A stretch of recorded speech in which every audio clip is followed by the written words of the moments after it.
Alright, so as you guys may or may not know, my beloved city of Toronto is widely regarded as having the most pathetic public transportation system in all of the developed world. It is run by a incompetent monopoly known as the TTC, or the Toronto Transit Commission, and it charges a lot of money for a absolutely inadequate service, not to mention the Eglinton subway line, which is something like $15 billion down the tubes and still has no end date in sight. So this is one of the many reasons why Ivana and I enjoy making these metro videos in different countries, because having a good metro is such a good sign of a city, and there are some really nice ones out in the world.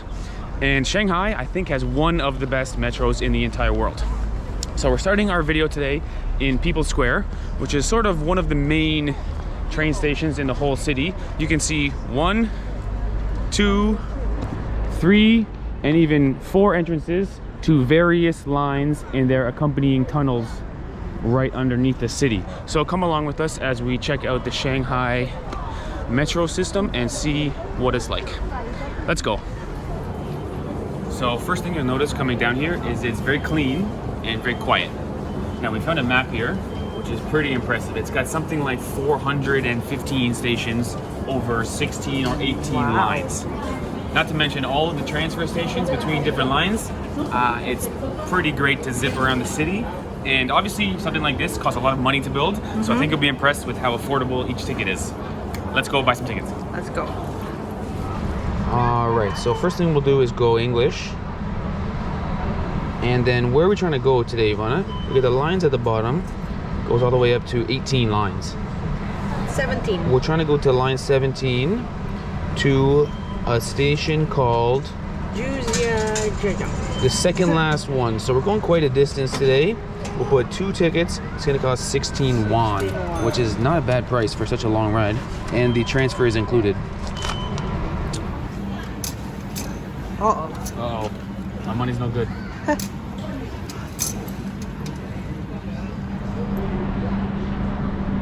Single journey ticket. Okay, let's go. I guess the next step will be security.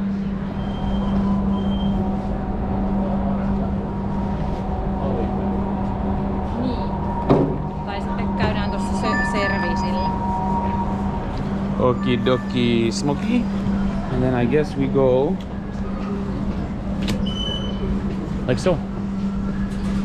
And we're in the metro.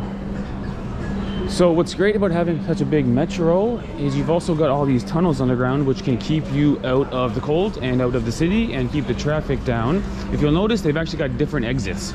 So when you come up from underground, you'll go to exit 1, 2, or 3, or 14, or 15, or over there is exit 19 or 20. And so you can walk hundreds of meters and even kilometers sometimes underground on different exits of each particular train station. And so today we're going for line 2, which is pretty clearly labeled. Eventually we'll transfer to a different line, but line 2 to start. And one thing you'll notice is cameras everywhere. So 3 cameras here, even a 4th one, a whole bunch of cameras over here. They're watching everybody using the metro here in Shanghai. I guess keeping everybody safe is the idea, which is not too dissimilar from above ground. In the street, as well as in the subway, there are cameras pointing everywhere in Shanghai. Something new for us. And so let's check out line 2.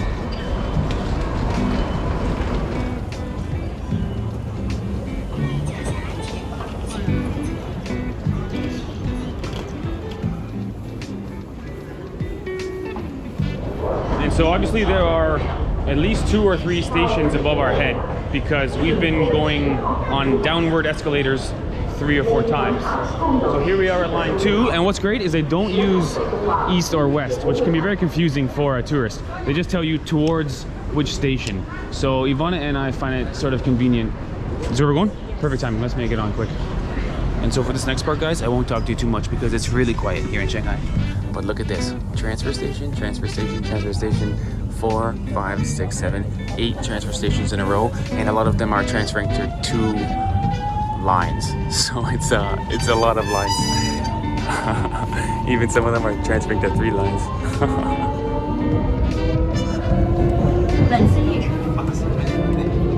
本次列车终点站松浦。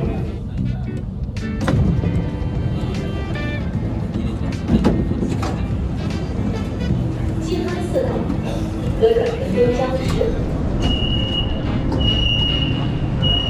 And so the Shanghai subway is not too dissimilar from what we experienced in Tokyo, Japan, or Seoul, South Korea. For one, there's English on all of the digital messages as well as the audio messages, which is very convenient for us. For two, they always have these safety doors at every single stop, which is sort of a good idea.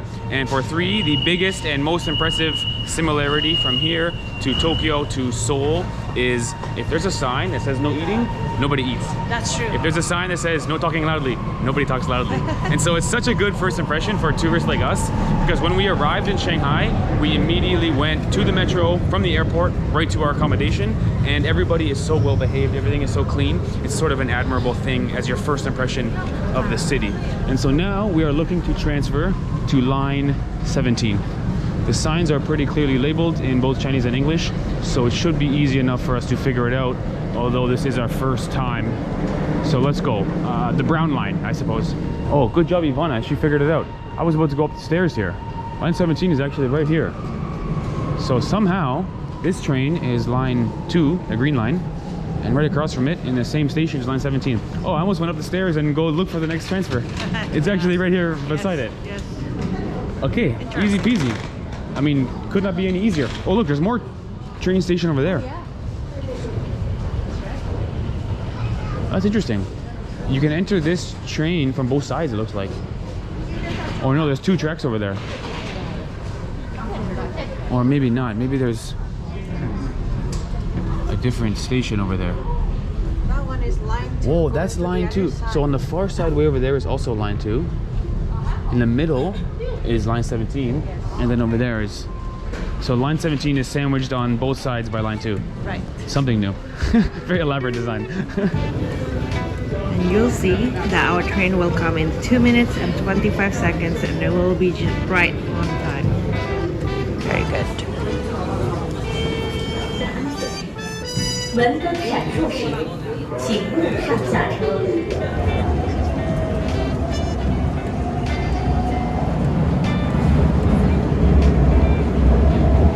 石营路到了，开左边门，上下车当心缝隙，请注意脚下安全。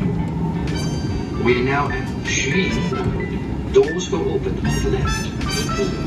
All right, so we've made it to our destination. We're actually above the road now as a more or less outdoor train, which sort of makes sense because we are at the second last stop on the line in the outskirts of the Shanghai district. So let's see if we can figure out how to get out of here. Maybe just follow the crowd. And I guess we'll just put our single journey ticket in here, which opens up like this. Very good. Now Ivana, do we want exit 1, 2, 3, 4, or 5? Maybe follow the crowd. Follow the crowd. Let's go.